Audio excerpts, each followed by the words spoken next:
Hello and welcome everyone. In today's video, I will show you how to change age preferences on Tinder. To do this, it's very simple. You have just to go to Tinder, open the app, and after that, go and click on that settings icon on the top left of the screen. And as you can see here, there is an option called age range.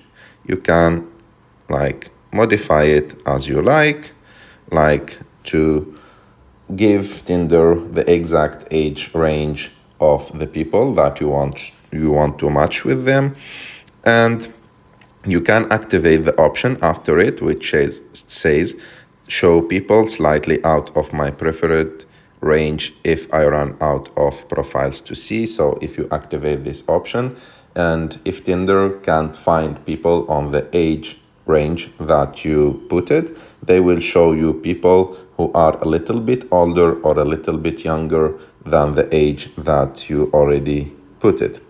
I hope that you like this video. If you like this video, don't forget to subscribe to our channel, to like this video, and see you in the next one.